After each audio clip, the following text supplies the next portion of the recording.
partisan harassment for demanding a closed-door testimony in the FBI actions leading up to the election in 2016. The House Judiciary Committee Chair is Bob Goodlatte, a Republican from Virginia. Sir, how are you? And welcome back here on America's Newsroom. So you got your work cut out for you. James Comey says he's worried about leaks. Should he be worried?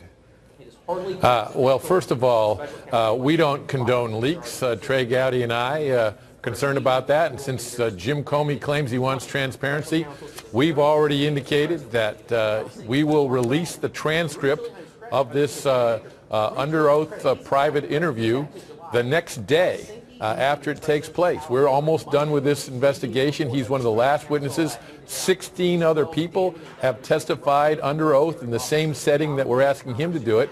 And his claim that he needs to do it in public is, in my opinion, a farce. Quite frankly, 5 minutes is not enough time for an experienced former prosecutor like Trey Gowdy or John Ratcliffe to follow all of the threads that need to be followed, the hundreds of questions that need to be asked.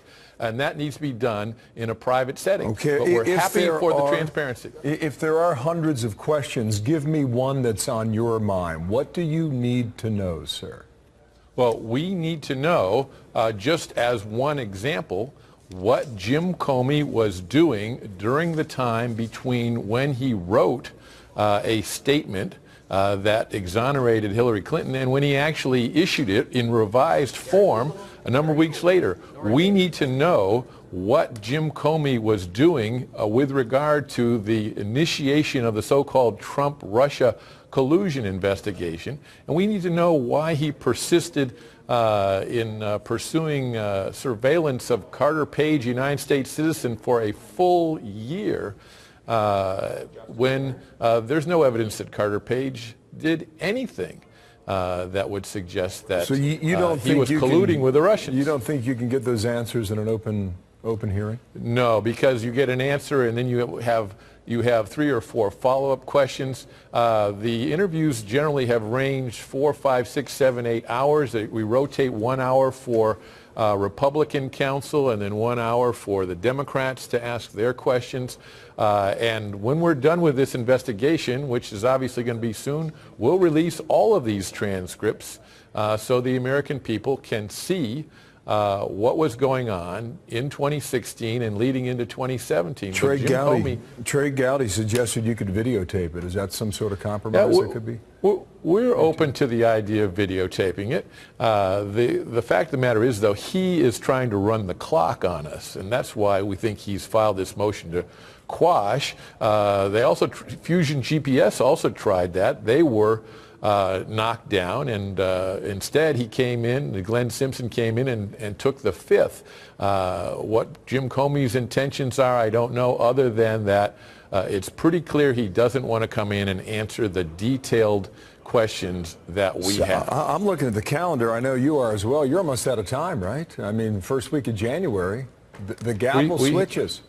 We have another month. Now, of course, when that happens, we already have indications from Lindsey Graham, who's expected to be the new chairman of the Senate Judiciary Committee, and Ron Johnson, who is the chairman of the Senate Oversight Committee, that they intend to pursue this. And we also know that the Inspector General, who's already filed a 400-page report, so if you're looking for questions for Mr. Comey, you need to look no further than a 400-page report from the Inspector General regarding matters, and that, coupled with the documents we've examined and the witnesses we've talked to, have given us a plethora of questions that he needs to come in and answer so we can complete this investigation. Let me slide in a few more things here in the minute I have left. Comey's statement from his attorneys reads like this: Mr. Comey should not be coerced into participating in an improper and partisan effort to undermine the legitimacy of an institution that he served for the better part of 4 years. There is no legitimate reason why Mr. Comey cannot provide sworn live public testimony about the matters under investigation. You took to Twitter last night on that. Here's what you said: the truth is best served with transparency. What is Director Comey trying to hide from the American people with this baseless motion to quash? So you got this battle with James Comey. What happens with Rod Rosenstein? Will you get a satisfactory answer from him over the next month about the reports that he was willing to wear a wire, and find out whether that was true or not? I think it's very important that Mr. Rosenstein answer questions with regard to that. I know he's put out a statement denying it, and we have a New York Times report with regard to it, but I think the public deserves to have more information about that. And there are a few other things that Mr. Rosenstein could testify about. Well, you got a lot moving on both fronts, though. How much can you get done, sir? We're close to the end. These are the last witnesses that we need to do. We've examined, hundreds of thousands of pages of documents, searched through them, and have thousands of documents that are relevant to our investigation. And all of these witnesses, we're ready to turn that over to the Senate, and we're anxious to see what additional work the Inspector General does. Mr. Gowdy and I have, of course, also called for the appointment of a second special counsel, especially when you have Glenn Simpson at Fusion GPS coming in and taking the Fifth Amendment, and others who are reluctant to testify. Yeah, you sound confident that you'll get your answers. We'll see if that's the case. Sir, thank you for coming back here. Bob Goodlatte from Virginia. Thank you, sir. All right, we've got some breaking news for you right now. We're finding out that the decision on James Comey, whether or not the congressional hearing in which he was supposed to have testimony behind closed doors, that was scheduled for Monday. Now we're hearing that a court is going to decide whether or not they're going to enforce that subpoena, maybe whether it's going to be behind closed doors. They're going to decide that at 10 a.m. on Monday. We'll hear from that judge. Joining us now to talk about all of this is Alan Dershowitz, Harvard law professor and author of The Case Against Impeaching Trump. Thank you so much for joining us.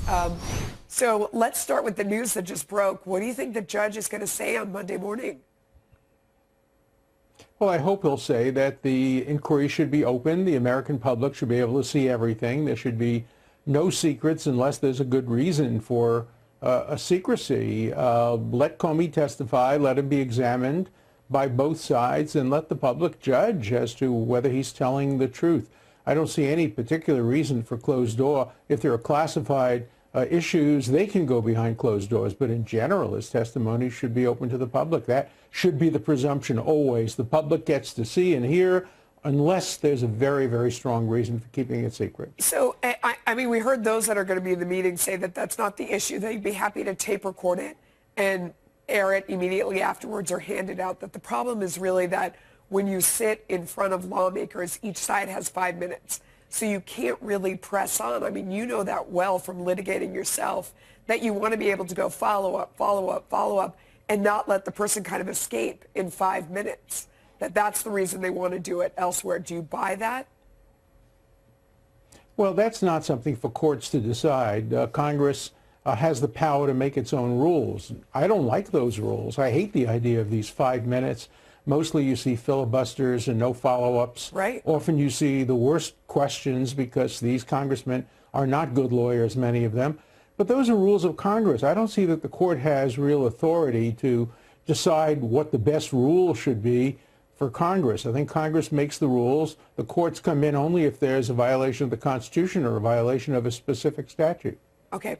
Let me turn you to some of the other news of the day. Special counsel Robert Mueller's team saying they're considering pressing new charges against President Trump's former campaign manager, Paul Manafort.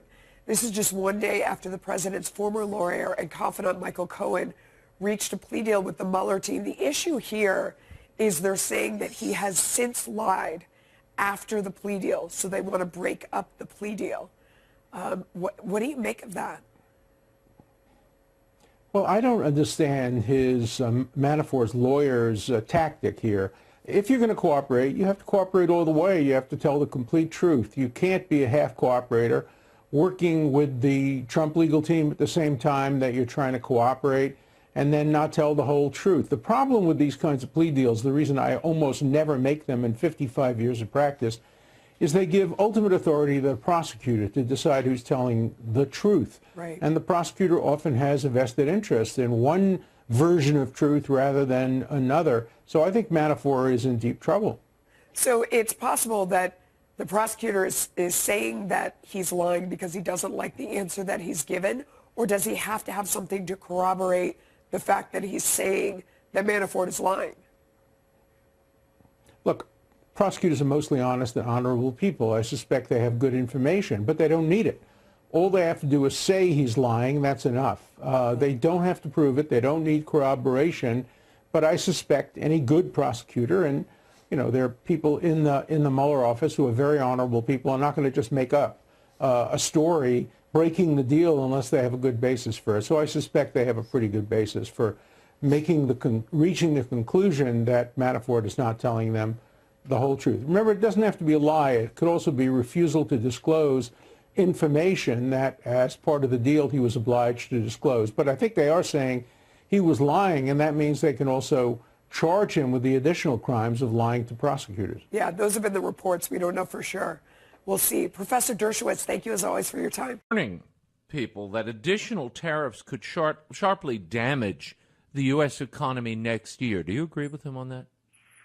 Well, look, I think that I don't like tariffs. Nobody likes tariffs. Tariffs tariffs mean when you buy things at the store, whether it's Walmart or the grocery store or wherever it might be, you might have. Yeah, but they're weapons to get the opponent to buckle. I agree with you. Yeah, they are, and Trump has made that point. He's using these as bargaining chips to get a deal with China. It's the only way. If you've got an abusive child, you have to punish them, right? These are punitive tariffs for their bad behavior, and so I want to see this get resolved. I think China should accept all of the things that Trump is talking about. I mean, by the way, it's not just in our interest; it's in their interest to open up their markets to the United States. Stephen Moore, thank you for being here. More on the other end of this break. Stay there. Hey humans, David Smalley here from the Dogma Debate Podcast, right here on Podcast One, where we talk about all the things you're not supposed to discuss at work: religion, politics, abortion, racism, slavery, and that's only when we open the Bible. We discuss Islam, Islamophobia. What does that even mean? We chat with vegans, animal rights activists, and even visit factory farms to see it for ourselves. I invite people from multiple backgrounds to convert me into their worldview. But as long as they're okay with being respectfully challenged, you better bring your evidence. And I never lose sight of how both the left and the right are seeming to lose their minds. So basically, we're solving all the world's problems right here on Dogma Debate. And you've been missing it. Download Dogma Debate on iTunes, Stitcher, or PodcastOne.com. And it's hard to say goodbye, my love. It's hard to see you cry, my love. Hard to open up that door when you're not sure what you're going for. The farewell tour has begun for House Speaker Paul Ryan. The Janesville Republican is leaving office after 20 years in D.C. I'm absolutely grateful to the people of Southern Wisconsin for entrusting me as their representative. Speaker Ryan expressing gratitude to his staff and the people he served in the 1st Congressional District for 20 years. It didn't end the way he had hoped, with Republicans losing its majority in the House. I'd say we became a pretty good governing party. And, we lost a midterm election. Those things happen. Well, I think Paul Ryan's departure is, again, it's not unlike Jeff Flake also leaving public service. He's leaving the Senate and making sounds that maybe he'll run for president in 2020. Paul Ryan may also find himself in that position. But, the truth of the matter is Paul, and he's a wonderful guy, family man, smart guy, very knowledgeable about economic affairs. Whether he was the right leader at this moment to interface with Donald Trump is a larger question, because on some of the key Trump issues, like border security, tariffs, the use of tariffs, these were areas where Paul Ryan and the president certainly disagreed. He opposed those tariffs. And listen to this interview. This gives you a little insight. If the tax bill was so good, why has it not resonated with the public, and why did it not sell in the midterm election? It actually did in many ways. We pushed it hard from the House, but it was not the issue that was on the front of people's minds at the time. I think... Was that issue on the front of Donald J. Trump's mind? I think the immigration issue was more on the front of his mind. I think the caravan was on TV a lot. My own view was I would rather talk about the economy. Yeah, no, that's the problem. Paul was always willing to talk about the economy, but didn't agree with the way to improve it that Donald Trump had in mind, which were creating lowering all trade barriers and using tariffs if necessary to drive your trading partners to lower the tariffs on American goods, thereby lifting American manufacturing, making it easier for them to compete, helping raising the fortunes of the American worker that way. But Ryan's refusal to cut legal immigration to raise American workers' wages also was a block. He was just uncomfortable with this stuff. Yeah, and I think it really Paul Ryan has a more globalist view and is a blanket free trader, whereas Donald Trump is a fair trader, where he was willing to shut down markets, limit markets to bring people to the negotiating table. And, there was a time where I might have said, well, Trump really is going too far here. But at the end of the day, when you look at South Korea, when you look at the deals he squeezed out of Japan, now Canada and Mexico, these were not willing trade deals. These were drag you forward. Canada all but walked away from the table. And Trump said, fine, we'll hit them with more tariffs. The EU, he's holding their feet to the fire. And this, I get it. This rankles the elite. This makes the folks in D.C. very nervous, including, I think, Paul Ryan. So you had somebody who was running the caucus and in charge of moving legislation who threw the brakes on at times when Trump would have liked to throttle down. Here's my projection, maybe my prophecy for the year. I think Donald Trump may get more done with Nancy Pelosi in some areas than he could with Paul Ryan. Watch. Because of these, they don't have the same hang-ups about tariffs. Republicans traditionally don't like tariffs, and I get that. But if you use them as an instrument to the end of free and fair trade, that's a good thing. And maybe Pelosi might be willing to bend on some of those things. We'll see. I think there's going to be a lot of investigations. It's going to be awful and ugly. They unveiled Paul Ryan's portrait. Did you see the portrait, Rich? We'll play you a little bit of that momentous moment. I haven't seen it. They say a picture is worth 1,000 words. Here's some pretty good reading, my friends. Oh, yeah! Oh, yeah! I love the citizen. I hadn't seen it yet. He said, it looks like me. You couldn't hear that, but he said, or we clipped it. And he says, it looks like me. And it does look like him. I mean, So it's traditional that every speaker get a little portrait. So that's nice that now there's a Paul Ryan portrait. Do we know what Paul Ryan's going to do now in retirement? I'm reading a piece here that his next comes his swan song on the House floor, scheduled for Thursday at noon. So he already did that. This is an old piece. And so he's already done that.